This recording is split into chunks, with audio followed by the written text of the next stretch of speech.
Bismillahirrahmanirrahim. Assalamu alaikum students. Students, in today's lecture I will talk about a modern novel which is written by James Joyce, and this novel is a portrait of an artist as a young man. Students, actually I am uploading this lecture on special request of one of my students.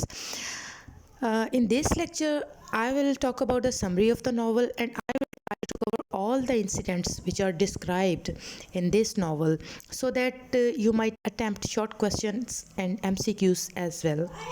So as far as the biography is concerned, I have already uploaded a lecture on James Joyce and Virginia Woolf's biography.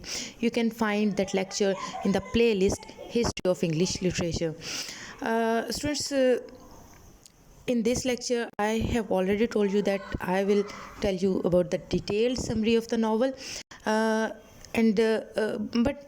this novel is too much long novel, so in this lecture you will learn about 2 chapters of the novel, and the rest of the novel will be discussed in another lecture. So students, let's start the summary. Students, James Joyce was actually an Irish national writer, and this is his first novel. And this novel deals with the religious and intellectual development of young Stephen Dedalus. Stephen Dedalus actually the hero of the novel, or you can say कि ये एक autobiographical character है. और students, हम देखेंगे कि ये जो स्टीफन डेडलस है ना सिर्फ कन्वेंशंस को क्वेश्चन करता है, but also rebels against the Catholic and Irish conventions. And this novel is written in a modernist style. Modernist style में ये नावल है, तो स्टूडेंट्स डेफिनेटली इसमें मॉडर्न टेक्निक्स यूज़ हुई हैं, and the most important technique which is used in this novel is the stream of consciousness technique. So students, summary को discuss करने से पहले हम लोग क्या करेंगे कि हम थोड़ा कैरेक्टर्स को डिस्कस करेंगे. Definitely the first and the most important character is Stephen Dedalus. This character is modeled after James Joyce himself. यानी कि ये जो कैरेक्टर है ये जॉयस का ऑटोबायोग्राफिकल कैरेक्टर है. Actually it is his fictional recreation of himself. इस novel में तमाम इंसिडेंट्स जो हैं वो इस कैरेक्टर के स्टीफन के कॉन्शियसनेस की फिल्ट्रेशन है. मैंने आपको पहले ही बताया कि इस नावल में स्ट्रीम ऑफ कॉन्शियसनेस की टेक्निक यूज़ हुई है, तो इसमें जितने भी इंसिडेंट्स हमें पता चलते हैं वो इसके कॉन्शियसनेस की स्ट्रीम से पता चलते हैं. स्टीफन एक बहुत ही सेंसिटिव और इमेजिनेटिव है कैरेक्टर है, और हम देखते हैं कि with the passage of time he develops into a fiercely independent young man. ये साइमन और मैरी डेडलस का सबसे बड़ा बेटा है. ये टोटल 10 बहन भाई हैं, और स्टीफन जो है वो शुरू में एक बहुत ही शाय और बुज़दिल बच्चा होता है, लेकिन ये हम देखते हैं कि ये शाय बुज़दिल बच्चे से एक बहादुर और ब्रिलियंट नौजवान में तब्दील हो जाता है. ठीक है. The next character is Simon Daedalus. और स्टूडेंट्स, मैं आपको बता दूं कि डेडलस एक्चुअली ये जो नेम है ये सिंबॉलिक है. डेडलस ग्रीक मिथ में एक कैरेक्टर है जिसने ख़ुद को प्रिजन से आज़ाद करने के लिए वैक्स विंग्स बनाए थे. ठीक है, ऊंचा उड़ने के लिए वैक्स विंग्स बनाए थे. तो इसी तरह से हम इस नावल में देखेंगे कि ये जो स्टीफन है ये ख़ुद को कन्वेंशन से, ख़ुद को पाबंदियों से आज़ाद करने के लिए जो है वो स्ट्रगल करता है. ठीक है, तो इसलिए इसका ये जो नाम है वो एक मिथिकल कैरेक्टर, एक ग्रीक मिथ से लिया गया है. And the next character is Simon Daedalus. ये जो है स्टीफन डेडलस का बाप है, और स्टूडेंट्स इसकी गलतियों से हम देखते हैं कि ये इन डेडलस फैमिली जो है वो फाइनेंशियली काफ़ी ज़्यादा सफ़र करती है. उसके बाद कैरेक्टर है मैरी डेडलस का, जो कि स्टीफन की माँ है और काफ़ी रिलीजियस औरत है और बहुत कंसर्न्ड है अपने बेटे के साथ. और अंकल चार्ल्स हैं जो कि जिसके साथ काफ़ी अटैचमेंट हम देखते हैं स्टीफ़न की बचपन में, लेकिन जैसे ही स्टीफ़न को हम टीन एज में देखते हैं तो हम देखते हैं कि अंकल चार्ल्स की जो है वो डेथ हो जाती है। उसके बाद स्टूडेंट्स दो और कैरेक्टर्स हैं। नेक्स्ट कैरेक्टर जो है वो डांटे का है स्टूडेंट्स। ये जो है वो गवर्नेंस है डेडलस चिल्ड्रन की, और ये इनके घर में काम करती है। काफ़ी ज़्यादा रिलीजियस है मैरी डेडलस की तरह, और इसके लिए चर्च और कैथोलिक फेथ जो है वो सब चीज़ों से बढ़कर है। उसके बाद आइलीन वैंस है स्टूडेंट्स। ये जो लड़की है ये इसके नेबर में रहती है स्टीफ़न के, और प्रोटेस्टेंट लड़की है। और जब स्टीफ़न जो है वो इसके लिए अपने दिल में कुछ फीलिंग्स फील करता है और कहता है कि मैं जी आइलीन से शादी करूँगा, तो इसके प्रोटेस्टेंट होने की वजह से लड़की के इसकी फैमिली जो है वो काफ़ी अग्रेसिव बिहेवियर शो करती है। उसके बाद स्टूडेंट्स बहुत सारे कैरेक्टर्स इसमें माइनर कैरेक्टर्स आएंगे। जब हम लोग समय को डिस्कस करते जाएंगे तो वो उन कैरेक्टर्स को हम साथ साथ डिस्कस करते जाएंगे। तो अब हम लोग इसका चैप्टर 1 करते हैं स्टूडेंट्स।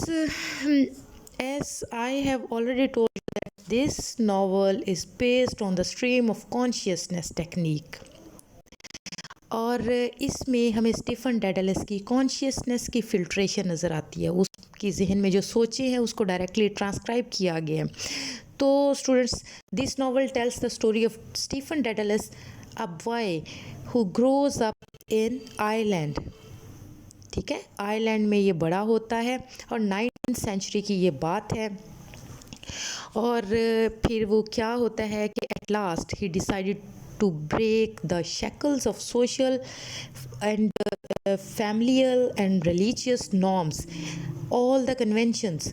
So students, मैं आपको पहले ही बता चुकी हूँ कि हम इसमें इसकी डेवलपमेंट देखते हैं, इंटेलेक्चुअल रिलीजियस डेवलपमेंट देखते हैं इस करेक्टर की। तो कैसे वो शुरू में होता है और फिर आहिस्ता आहिस्ता कैसे वो बड़ा होता है, उसकी थॉट्स कैसे चेंज होती हैं, उसका बिहेवियर कैसे चेंज होता है। तो ये वो इन शक्ल्स को क्यों तोड़ना चाहता है? Actually he wanted to break all this shackles in order to live a life as an artist who is very dedicated to his art of writing. तो स्टूडेंट्स, हम स्टीफ़न के अर्ली चाइल्डहुड से स्टार्ट करते हैं। जो first chapter है उसमें Stephen के अर्ली चाइल्डहुड की मेमोरीज़ हैं। Here we see the childhood memories of Stephen Dedalus, like his parents, his governess Dante, his uncle Charles। ये सारे के सारे कैरेक्टर्स जो हैं वो इस चैप्टर में हमें इनसे हम इंट्रोडक्शन हासिल करते हैं। ठीक है, और इसकी एक नेबर आइलीन है जिसको स्टीफ़न पसंद करता है और कहता है कि जब वो बड़ा हो जाएगा तो वो इससे शादी करेगा। लेकिन वो ये कि वो लड़की जो है ना प्रोटेस्टेंट होती है, और इसी वजह से स्टीफ़न की इस अनाउंसमेंट पर रिएक्शन बहुत सख्त होता है। ठीक है, और स्टूडेंट्स इसमें हम लोग इस सेक्शन में हम देखते हैं कि जो वर्डिंग यूज़ हुई है, जो सेंटेंसेस यूज़ हुए हैं वो ऐसे ही हैं जैसा कि कोई बच्चा जो है वो अपनी बचपन में जिस तरह के लफ्ज़ बोलता है, जिस तरह की जो उसकी बिहेवियर होता है, जो उसके सेंटेंसेस उसका बोलने का तरीका होता है, और ये सारा कुछ हम देखते हैं। Then we move to the Stephen's first day at the boarding school में जब वो जाता है ना, उसके फर्स्ट डे को हम लोग यहाँ पे देखते हैं। अब यहाँ पे जो है ना लैंग्वेज चेंज हो रही है और डिस्क्रिप्शन भी चेंज हो रही है। इस लैंग्वेज चेंज से हमें जो है ना वो स्टीफ़न की एज का डिफरेंस पता चलता है। ठीक है, असल में ये लैंग्वेज चेंज जो है वो स्टीफ़न की एज को रिफ्लेक्ट कर रही है कि अब वो यंग बॉय है, वो बच्चा नहीं है। ठीक है, और यहाँ पे वो बोर्डिंग स्कूल में काफ़ी ज़्यादा जो है वो होम सिकनेस फील करता है। ये जो बोर्डिंग स्कूल है ये क्लोंगोव्स में है, और स्टूडेंट्स मैं आपको बताया कि यहाँ पे वो काफ़ी ज़्यादा होम सिकनेस फील करते हैं और हर वक्त जो है ना अपने आप को उन सोचों से कंफर्ट देने की कोशिश करता है कि जब वो घर वापस जाएगा तो वो कैसा फ़ील करेगा। यानी कि वो बोर्डिंग में रहते हुए सिर्फ घर के बारे में सोचता रहता है कि मैं घर जाके जो है वो रिलैक्स हो जाऊँगा। और यहाँ पे जो है वो काफ़ी ज़्यादा परहेज़गार सा भी बिहेव करता है, यानी कि इबादत की तरफ बहुत ज़्यादा उसका रुझान है। रात को वो इबादत करता है। जैसे असल में ये एज़ अ चाइल्ड जो है ना वो बहुत ज़्यादा सुपरस्टिशन है। जैसा कि बच्चे जो है वो माँ-बाप से दूर होकर अनकंफर्टेबल फ़ील करते हैं, खौफ़ज़दा रहते हैं, तो दुआएँ वग़ैरह पढ़ते हैं। बिल्कुल ऐसे ही वो जो है ना दुआएँ पढ़ता है, प्रे करता है अपने आप को कम्फ़र्ट देने के लिए। दूसरा एक तो ये कि वो बहुत ज़्यादा सुपरस्टिशन है एज़ अ चाइल्ड, और दूसरा ये कि उस पे कैथोलिक ट्रेडिशंस का भी असर है। कैथोलिक ट्रेडिशंस में ये जो दुआएँ और वज़ाइफ वग़ैरह ये सारा कुछ जो है ना वो काफ़ी ज़्यादा प्रोमिनेंट चीज़ है। तो स्टूडेंट्स फिर क्या होता है कि एक दिन एक लड़का जिसका नाम वेल्स है वो स्टीफ़न को गंदे पानी के तालाब में धक्का दे देता है। ठीक है? स्टीफ़न को गंदे पानी की वज़ह से बुखार हो जाता है। फिर वो सोचता है कि अगर वो मर गया तो सबको कितना दुःख होगा। स्टूडेंट्स मैं आपको बार-बार रिमाइंड करवा रही हूँ कि ये जो नॉवल है ये स्टीफ़न की सोचों पे बेस करता है। ठीक है? वो एज़ अ यंग मैन, अब वो एक यंग मैन है, एक राइटर बन चुका है। अब वो सोच रहा है कि मैंने कैसे ज़िंदगी का सफ़र शुरू किया था, मैं छोटा था तो कैसे-कैसे ये सारे मेरे पे हालात आए थे और किस तरह से मैंने खुद को जो है वो इस तरह से डेवलप किया है। फिर स्टूडेंट्स वो ये सोचता है कि अगर वो बुखार से मर गया तो सबको कितना दुःख होगा। और फिर क्या होता है कि स्कूल क्लिनिक में ब्रदर माइकल जो है वो और इसके अलावा एक और लड़का जिसका नाम एथी है, वो दोनों मिलकर इसकी केयर करते हैं। ब्रदर माइकल जो है वो इसे न्यूज़पेपर पढ़कर सुनाता है जिसमें चार्ल्स पार्नेल की डेथ का पता चलता है। चार्ल्स पार्नेल जो है वो स्टूडेंट्स एक आयरिश नेशनलिस्ट पॉलिटिशियन है, कौमियत परस्त पॉलिटिशियन है। और स्टीफ़न ने क्योंकि वेल्स से बदला नहीं लिया, वेल्स जिसने इसको पानी में धक्का दिया था उससे स्टीफ़न ने कोई बदला नहीं लिया था, इसीलिए ब्रदर माइकल और एथी जो है वो इसकी बड़ी रिस्पेक्ट करने लग जाते हैं कि ये बड़ा जो है वो कंप्रोमाइज़िंग किस्म का लड़का है। फिर क्या होता है कि क्रिसमस हॉलीडेज़ पर स्टीफ़न घर जाता है और पहली दफ़ा अडल्ट्स के साथ बैठकर टेबल पे खाना खाता है। वो ये सोच रहा है कि मैंने अडल्ट्स के साथ बैठ के पहली दफ़ा खाना खाया था। पहले तो बच्चे अलहदा से खाना खाते थे, बड़े अलहदा से खाते थे। तो क्रिसमस हॉलीडेज़ पर जब स्टीफ़न घर जाता है तो पहली दफ़ा अडल्ट्स के साथ टेबल पर बैठकर खाना खाता है। वो खुश था, मगर उसकी खुशी जो है वो शैटर्ड हो जाती है किस वक़्त जब डांटे और स्टीफ़न के बाप साइमन डेडलस और उनके एक और फैमिली फ्रेंड जॉन कैसी के दरमियान में आर्ग्यूमेंट्स स्टार्ट हो जाते हैं। आर्ग्यूमेंट्स क्या स्टार्ट होते हैं? आर्ग्यूमेंट्स एक्चुअली चार्ल्स पार्नेल की वजह से हो रहे होते हैं। लड़ाई शुरू हो जाती है, ठीक है, एक तरह की फ़ाइट। जो डांटे है, मैंने आपको करैक्टर जब बताए हैं तो उस वक़्त मैंने आपको बताया कि डांटे जो कि इनकी गवर्नेंस है, शी इज़ फ़नेटिकली कैथोलिक, बहुत ही कट्टर किस्म की कैथोलिक है। और उसका कहना है कि चर्च का फ़ैसला ठीक था कि पार्नेल ने जो है वो उसको पार्नेल को चर्च ने निकाल दिया था क्योंकि पार्नेल ने अपनी इज़्दवाजी ज़िंदगी में बेवफ़ाई की थी। और उसका कहना था कि चर्च का फ़ैसला ठीक था कि पार्नेल की इज़्दवाजी बेवफ़ाई की वजह से उसकी मज़म्मत की है चर्च ने। पार्नेल के इस एक्शन की वजह से उसका करियर तबाह हो गया है और आखिरकार इसी एग्जॉस्शन में वो मर गया। जबकि कैसी और साइमन दोनों पार्नेल के बहुत ही बड़े एडमायरर हैं। और वो एडमायरर उसके क्यों हैं? क्योंकि वो एक आयरिश नेशनलिस्ट था। आयरिश नेशनलिस्ट लोगों के लिए वो एक हीरो था। बहुत ही ज़बरदस्त किस्म के आर्गूमेंट्स होते हैं, उनके बीच में लड़ाई हो जाती है और लड़ाई ऐसे ख़त्म होती है कि डांटे जो है गुस्से से कमरे से बाहर चली जाती है और जो है वो कैसी जो है उसकी आंखों में आंसू होते हैं और साइमन भी आखिर रोना शुरू कर देता है। और क्या होता है कि Stephen was just terrified seeing this, वो अपने बाप की आंखों में आंसू देखकर वो बहुत ही ज़्यादा टेरिफाई हो जाता है। अब फिर से हम लोग उसकी सोचों के थ्रू जो है ना क्लोंगोफ्स में वापस आते हैं। यहाँ स्टीफ़न को एक वाक़ये का पता चलता है कि काफ़ी लड़कों ने जो है ना वो आल्टर वाइन चोरी की और पी है, यानी कि कुर्बान गाह में जो वाइन रखी गई थी उसको चोरी किया और पिया है। उसने दूसरे लड़कों से ये बातें करते हुए, दूसरे लड़कों को ऐसी बातें करते हुए सुना था। इस तरह से उसे इस इंसिडेंट का पता चलता है। फिर उसको इसकी सोचों में फिर हम ये देखते हैं कि उसे आइलीन के खूबसूरत हाथ और ब्लॉन्ड हेयर्स याद आते हैं। उसे महसूस होता है कि वो जो टावर ऑफ आइवरी और हाउस ऑफ गोल्ड का मतलब अब तक नहीं समझ सका था, आइलीन के फेयर हैंड्स और ब्लॉन्ड हेयर की वजह से अब वो समझ चुका है। असल में ये जो मैंने दो चीज़ें यूज़ की ना, दो फ्रेज़, टावर ऑफ आइवरी और हाउस ऑफ गोल्ड, ये दोनों फ्रेज़ जो हैं कैथोलिक जो बिलीव्स हैं उनमें वर्जिन मैरी को डिस्क्राइब करने के लिए यूज़ किए जाते हैं। ठीक है। तो स्टूडेंट्स, आल्टर वाइन की चोरी करने वाले लड़कों को क्या होता है कि एक्सपल्शन या फिर फिज़िकल पनिशमेंट में से किसी एक को चूज़ करने का कहा जाता है कि या तो आपको कॉलेज से निकाल दिया जाए, स्कूल से, या फिर आपको फ़िज़िकल पनिशमेंट दी जाए। तो सिर्फ जो है वो एक लड़का ऐसा था, कॉरिगन, जिसने फ़िज़िकल पनिशमेंट जो चूज़ की थी। और स्टीफ़न फिर सोचता है कि मिस्टर ग्लेसन जो है वो बहुत ही काइंड किस्म के इंसान है, वो डेफ़िनेटली कॉरिगन को ज़्यादा सख्त पनिशमेंट नहीं देंगे। तो स्टूडेंट्स, इस तरह से फिर उसकी सोचें जो है वो आगे बढ़ती जाती हैं। Now we see Stephen and the boys in Latin class, and this class is headed by a very strict teacher, father Arnall. Stephen और उस दूसरे लड़कों का हम लोग एक क्लास में देखते हैं उसकी सोचों के थ्रू। ठीक है। क्लास कौन सी हो रही है? लैटिन की क्लास हो रही है, और लैटिन की क्लास जो हो रही है उसको उसमें जो टीचर मौजूद है वो फादर आर्नेल है। वहाँ पे फादर डॉलन जो है वो क्लास में दाखिल होता है।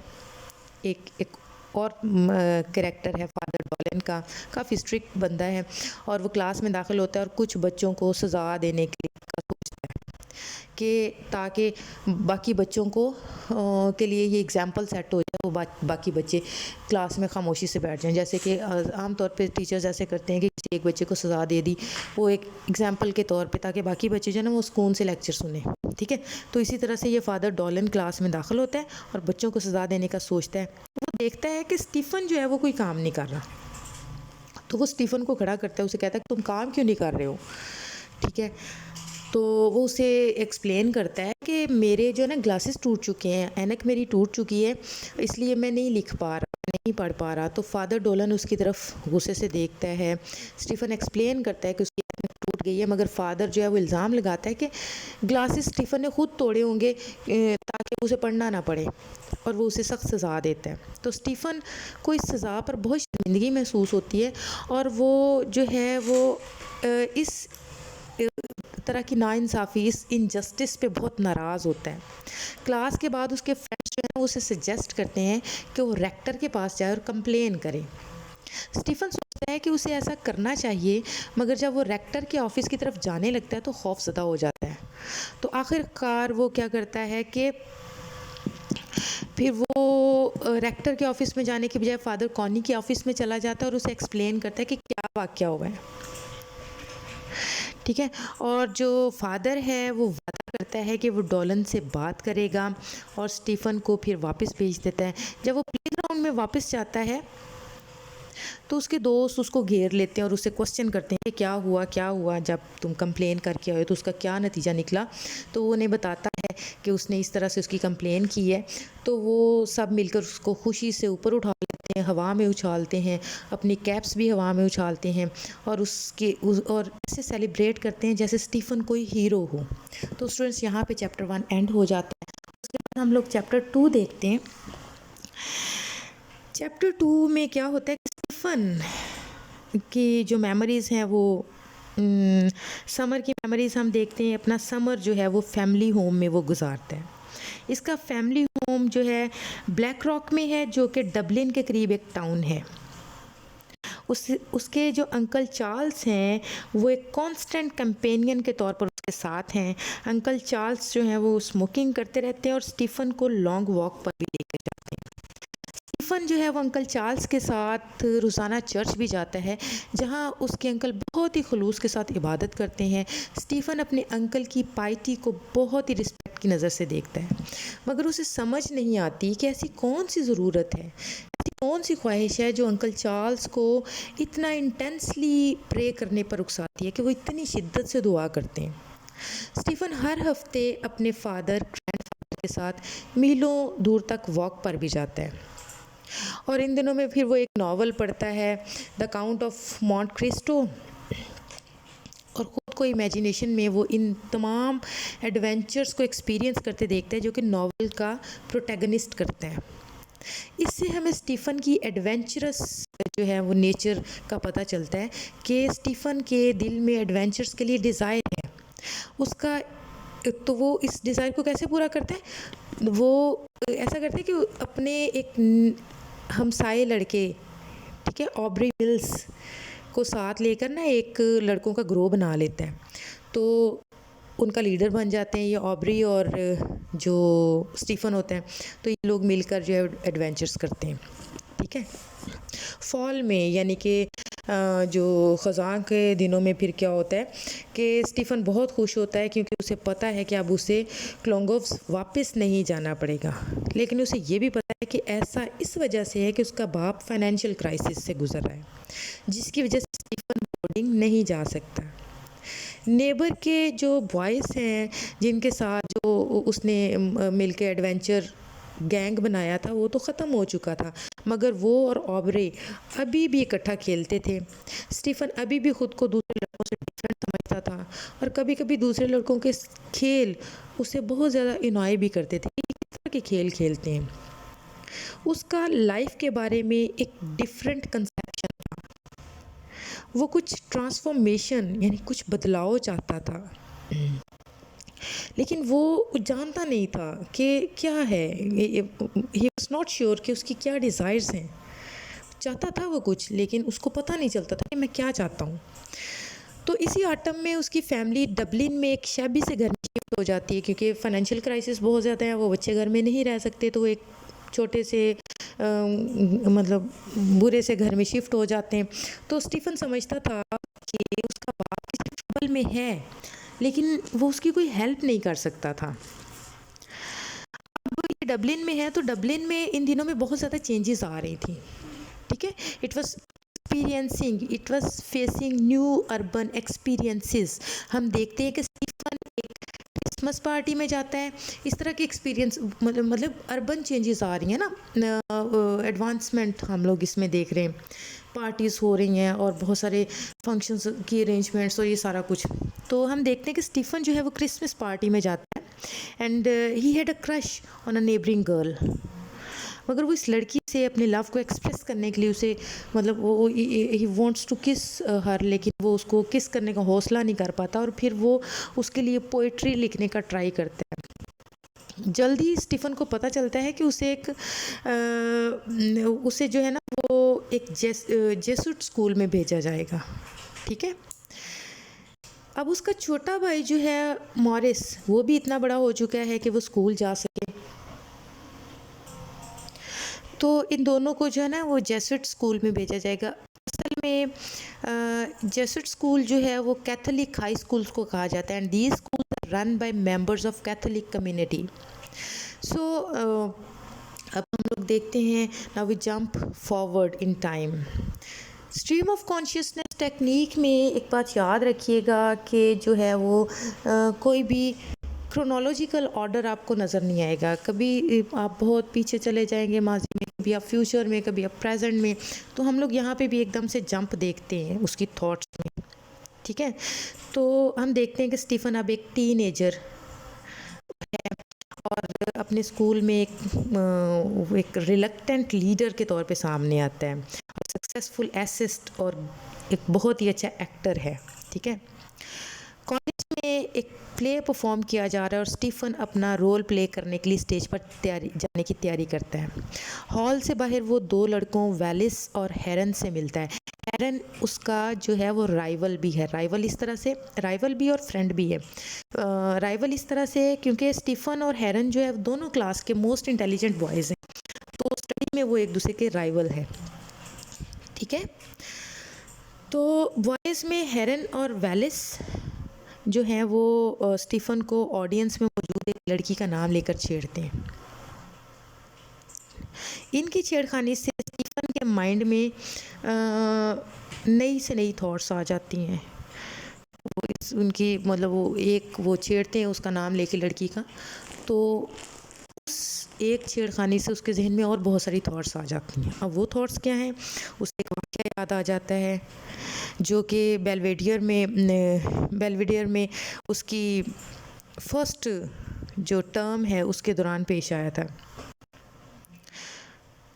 फर्स्ट टर्म के दौरान क्या वाक़या पेश आया था? उसने एक ऐसे लिखा था जिसको पढ़कर एक उस्ताद ने कहा था कि इस ऐसे में हेरेसी पाई जाती है, यानी कि बिद्दती ऐसे है, इसमें बिद्दत पाई जाती है, heresy actually thoughts against Orthodox religious thoughts, ऐसी थॉट्स जो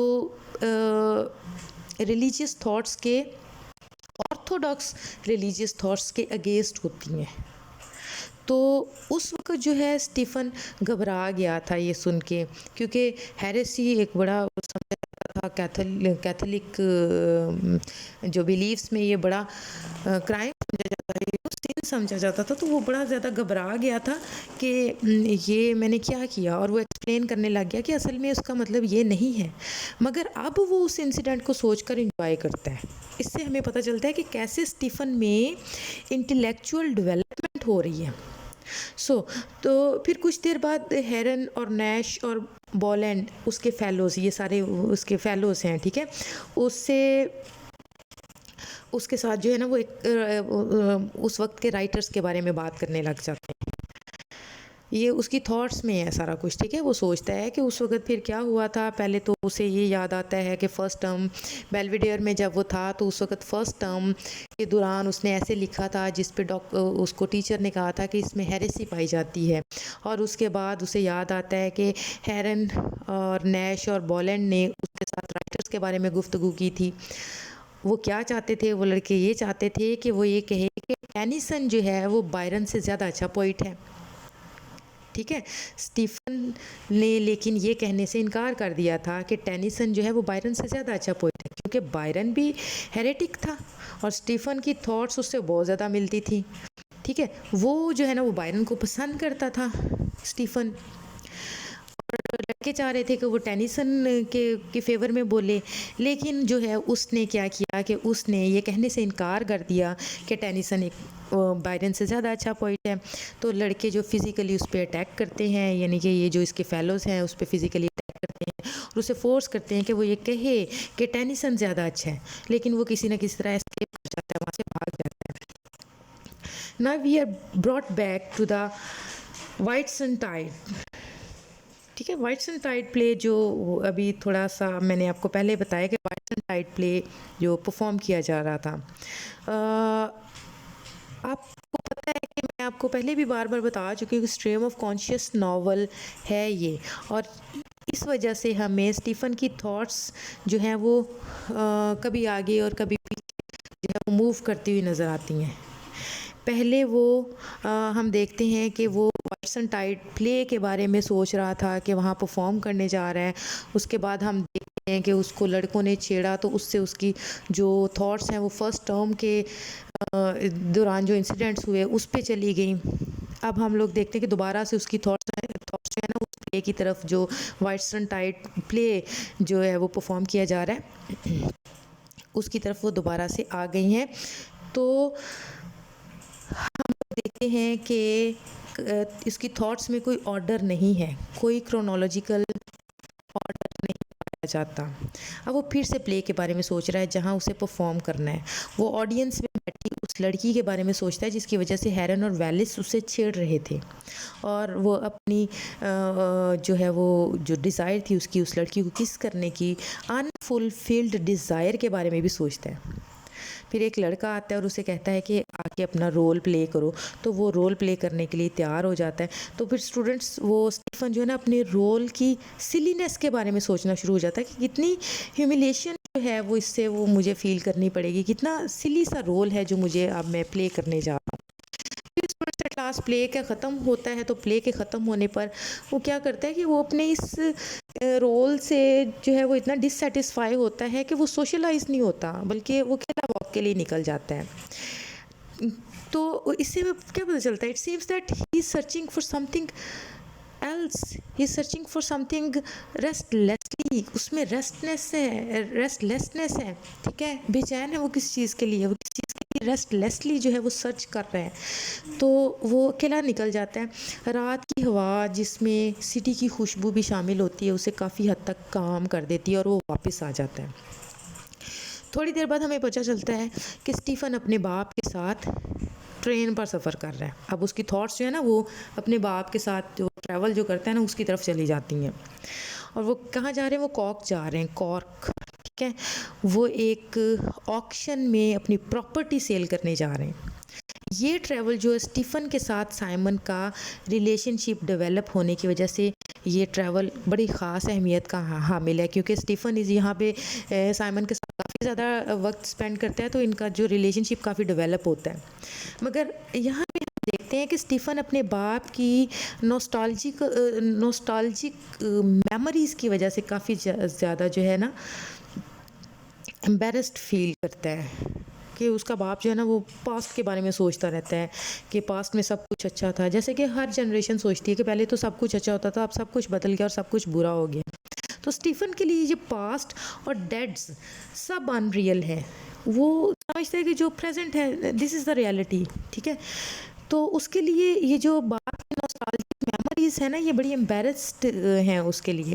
तो वो समझता है कि ये पास्ट और डेड्स सब अनरियल है सिवाय उसके डेड अंकल चार्ल्स के।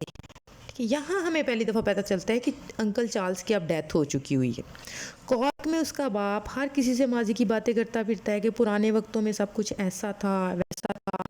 स्टीफ़न जब अपने बाप के साथ क्वींस कॉलेज जाता है तो उसे लगता है कि उसके बाप की जो माजी की स्टोरीज़ है ना उसमें जान आ गई है, ठीक है। जो वो माजी में स्टोरीज उसको सुनाता जा रहा था ना, वो क्वींस कॉलेज में जब ये विज़िट करते हैं तो वहाँ पे जाके इसको पता चलता है कि ये जो इसके बाप ने स्टोरी सुनाई है ना इनमें कोई जान है, कोई जान आ गई है।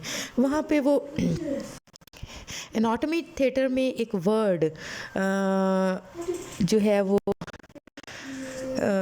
फीटस एक डेस्क पे खुदा हुआ देखता है, ठीक है। वो इमेजिन करता है कि कैसे स्टूडेंट्स वहाँ पे बैठे होंगे, कैसे वो पढ़ते होंगे और कैसे लफ्ज़ों को जो है वो खोद खोद के लिखते होंगे। और उससे जब वो ये लफ्ज़ पढ़ता है और वो ये लफ्ज़ वो फीटस पढ़ता है ना तो इस लफ्ज़ से उसे अपनी सेक्स के साथ जो इंक्रीजिंग प्रीऑक्यूपेशन है ना वो भी याद आ जाती है। वो अपने चाइल्डहुड को रिमाइंड करना चाहता है, मगर उसे लगता है कि यादें फेड और अनरियल हो चुकी हैं। अब वो एक मुख्तलिफ इंसान है।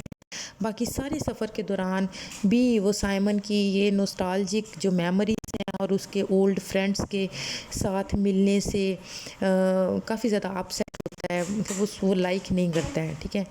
तो इस तरह से ये सारा इसका ट्रैवल इसमें इस सेक्शन में बयान किया गया। Now we are back in Dublin, फिर हम लोग डबलिन में वापस आते हैं। स्टीफ़न ने ऐसे राइटिंग के कॉन्टेस्ट में बड़ी हेफ्टी अमाउंट जो है वो विन की है, ठीक है। वो ऐसे राइटिंग का जो कंपटीशन था उसको विन किया उसने, बड़े अच्छे उसको पैसे मिले और अब वो पैसों को सेव करने की बजाय बहुत फजूल खर्ची करता है। हर एक के लिए गिफ्ट्स ख़रीदता है और काफ़ी ज़्यादा पैसे खर्च करता है, जिससे उसके पैसे ख़त्म हो जाते हैं तो वो काफ़ी शर्मिंदा होता है।